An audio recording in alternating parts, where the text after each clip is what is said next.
ध्यान धर्म हूँ कई नव जानू रे,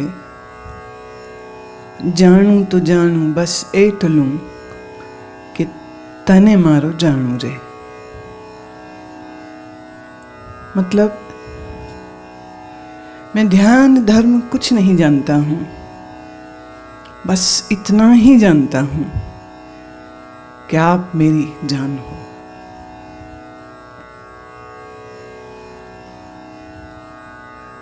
Lord, I don't know how to meditate or the intricacies of the meditation, but I know just one thing, that you are my life. पाप पुण्य हूँ कई नव जानू रे। I don't know what is virtuous, what is sinful, but I just know this, कि तू मारू सांचू नानू रे। I just know this much, that you are my treasure. जब तप ने मंत्र हूँ नव जानू रे। I don't know how to do japam, the mantra chanting. I don't know how to do bhakti, devotion. I जानू तो जानू बस एटलू। एटलू means just this much, just little. That तुम्हारो तारण हारो रे, that you will be giving me this, my ultimate ride of liberation. Listen to this. Language should not be a barrier. That's why I have translated for all those who don't understand Gujarati. ध्यान धर्म हूँ कई नव जानू रे।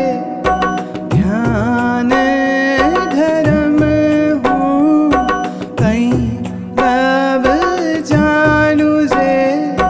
जानू तो जानू बस एटलूं ते मन जानू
नानू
तपने मंत्र हूँ नव जानू रे, जप तपने मंत्र हूँ नव जानू रे। जानू तो जानू बस एटलू,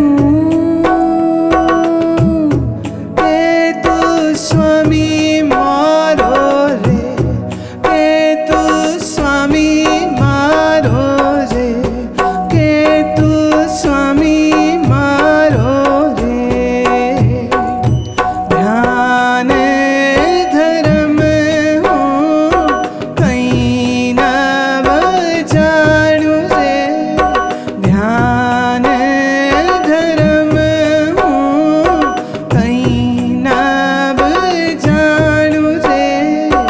जानू तो जानू बस एटलू, केतन मारो जानू रे, केतन मारो जानू रे।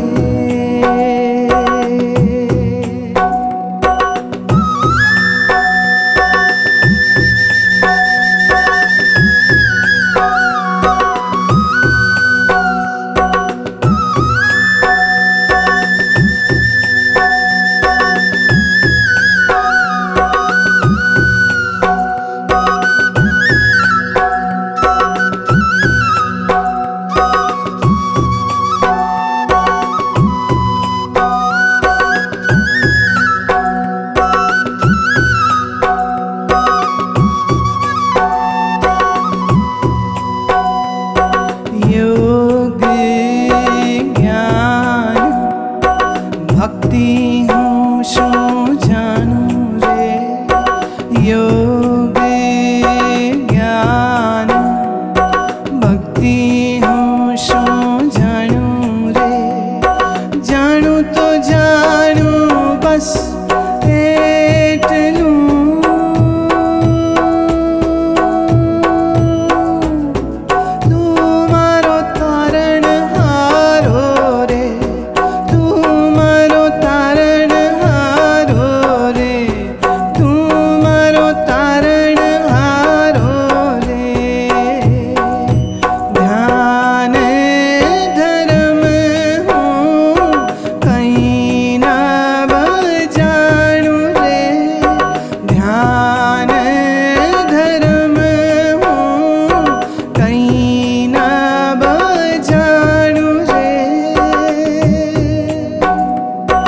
ध्यान धर्म क्या मैं जानू रे,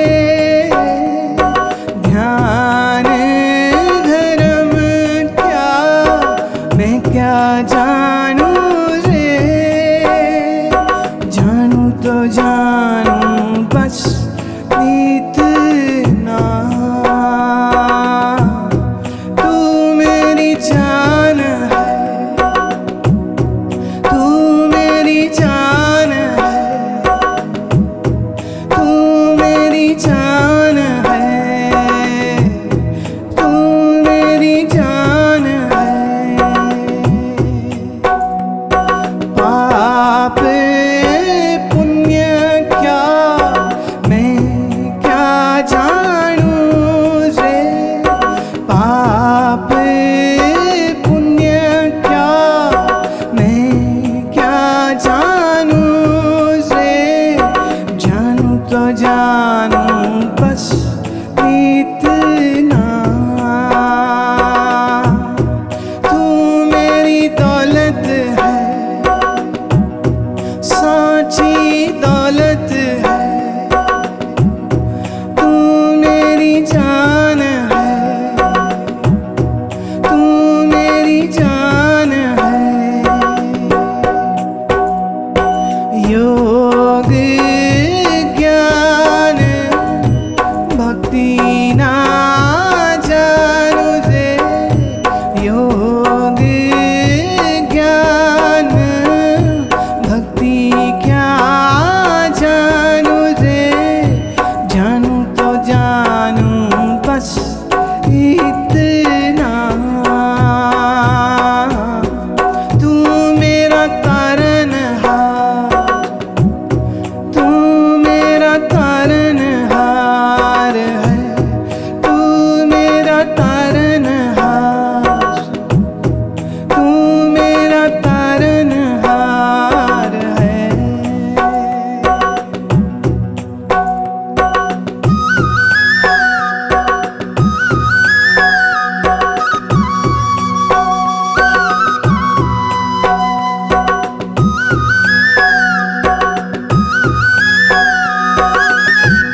when I say, Lord, you are my life, then here the Lord is not again who is somebody different, distinct, aloof and away from me.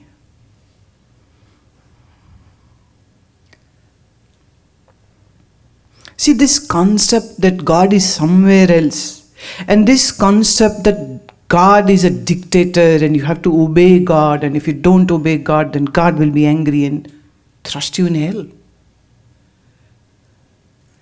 is a very childish idea of what God is.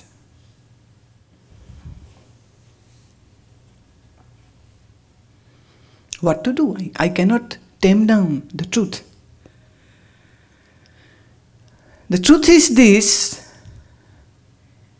God is not a person, not a human being, not a superhuman, not who is sitting somebody in an upper galaxy. See, the Hubble telescope is sitting there up, taking photographs, sending us the photographs. I just went to the Washington Air and Space Museum and watched this beautiful documentary shot by NASA with all this picture of the galaxies and the nursery of the stars and the galaxies. The photos have been taken. Beautiful, remarkable. From a distance it seems, it's a tiny one. But when the telescope goes close and takes that picture, oh my God, it is a whole galaxy with its own sun. With its own sun and billions of stars. Just like galaxy of ours, we have a sun, moon and billions of stars. It's one galaxy. And there are more than 12 billion galaxies as per rough calculation of the scientist. 12 billion galaxies. जिसको Galaxy कहते हैं ना, उसी को हिंदी में हम आकाशीय गंगा बोलते हैं. और इस आकाशीय गंगा का स्वरूप क्या है, रूप क्या है, इसका बड़ा एक विशाल वर्णन हमें हमारे ज्योतिष के ग्रंथों में मिलता है, जिसमें एक ग्रंथ का नाम है सूर्य सिद्धांत, जहां वो ये यहां तक बताता है कि उसकी मूवमेंट कितने डिग्री कितने समय में होती. आज सैटेलाइट है, शटल्स हैं, विज्ञान ने इतनी तरक्की करी है, तो अगर आज कोई गणना करे तो कोई बड़ी बात नहीं, तब तो कुछ था ही नहीं. उन्होंने कैसे जाना? उनके जानने का तरीका कुछ और था, कुछ तो और था.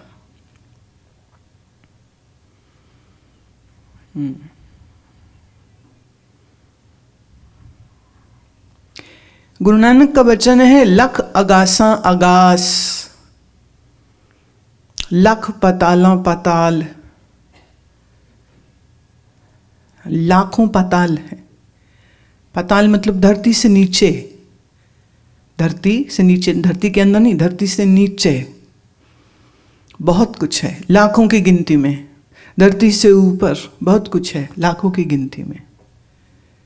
और ढूंढ ढूंढ के थक गए, पर उसका और छोर समझ नहीं लगा.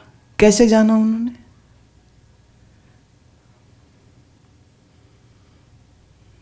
कुछ तो तरीका था ना उनके पास. उपनिषदों में, ग्रंथों में एक बड़ा सुंदर सूत्र आता है, जो प्रमंडे सोई पिंडे, जो खोजे सो पावे, जिसका ट्रांसलेटेड वर्जन हमें गुरबाणी में मिलता है. यत ब्रह्मंडे तत् पिंडे, जो बाहर है वही आपके शरीर में है.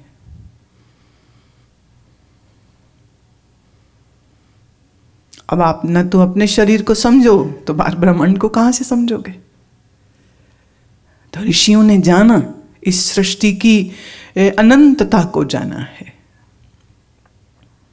सांख्य दर्शन ये नहीं कहता कि दुनिया बनी और ईश्वर ने बनाई और एक दिन खत्म हो जाएगी. सांख्य दर्शन कहता है ये तत्वों का मिलना हुआ है, सृष्टि का दिखना हुआ है, समय समय पर ये बिखर जाते हैं. तत्वों का नाश नहीं होता, उसका स्वरूप बदल जाता है. Isn't it the same thing being said by scientists today? that nothing has been created at one given time. Things are just coming out, getting a shape and form. What is that? It is just a molecular interdance. It's the change of the atoms. Hence we are seeing the particles getting consolidated, getting a gross form, and then we say this is an element. But if we break the element to its basic structure, what is it? A molecule. If a molecule is broken further, what is it? Atomic particle. If we further break it, it is atomic subparticle. We further break it in, the neurons are there, the neutrons, the proton is there. If we further break it, and here the scientists wonder what to name, what to call, then they say it might be this, it might be that, then all the hypothetical names and words are coming out.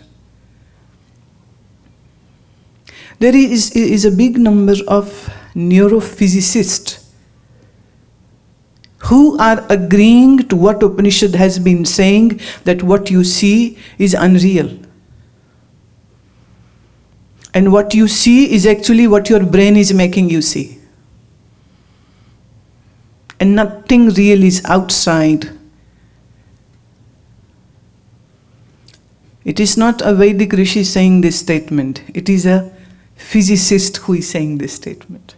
I am very happy with all this newer theories coming out. Very happy.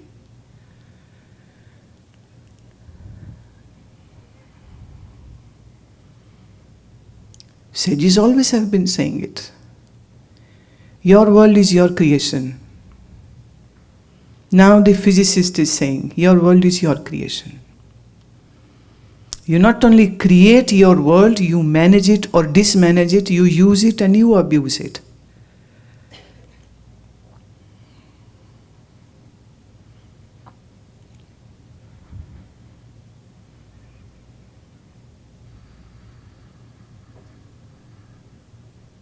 That which changes is untrue, that which changes is an illusion. That which never changes is the truth, is the existence. And that existence in ordinary language can be called God. Yes, scientists were saying we have found the God particle, but many people misinterpret it that they have understood what is constituent of God. But that's not true. They are still talking about particle. A little trouble of the scientist is this, that they wish to objectify that existence. I ask you one question. Can you objectify your mind? Please think and then answer. Can you objectify your mind like a gross form? Your body has it. See, when you say, I have headache, is there any meter with which we can measure your ache? इसी का फायदा माताएं उठाती हैं, जनानियां उठाती हैं. काम का समय हुए बड़ा सिर दुख रहा है. अब कैसे जांच हो गई? ठीक काम के टाइम पे सिर दुखना शुरू होता है. खाना वाना बन गया, सब तैयार हो गया, तो चलो अब ठीक लग रहा है, चलो रखो.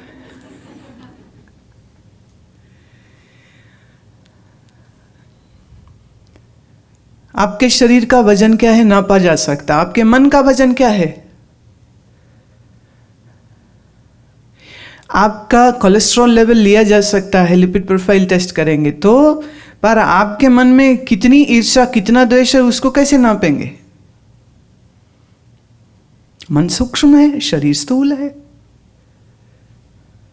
Right? The body can be measured because it is gross.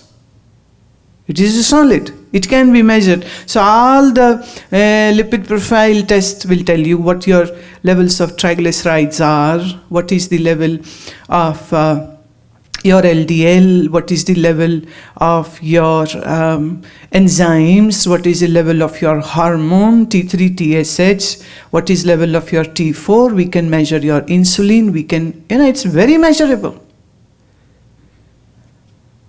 But when somebody says my mind is in fear, how will you manage to measure fear or insecurity or jealousy or greed or lust or ego. Can you measure that? Nope.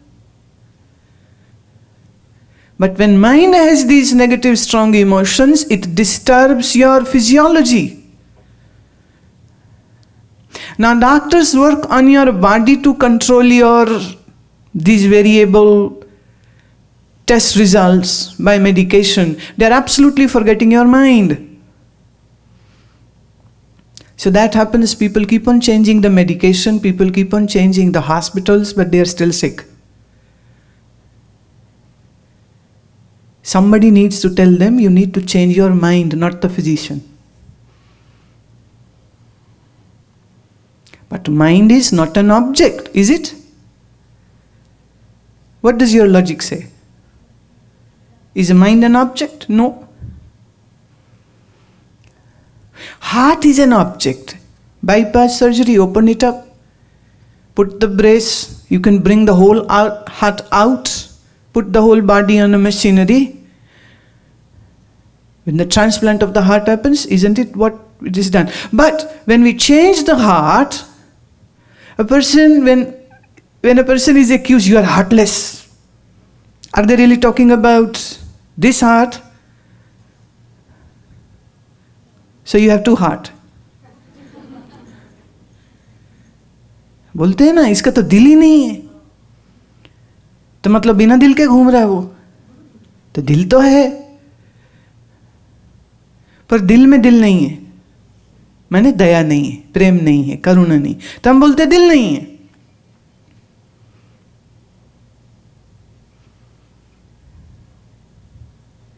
Very often these transplant operations are happening. Somebody is dying in accident. The person has signed the donor card, has that card, so from the license they get to know. So they quickly move the body, remove the heart, give it to the one who is waiting. In America alone, I was reading the stats that there are more than 150,000 people waiting for organs to come in. And people are just dying. They need liver, they need heart, they need eyes, they need skin.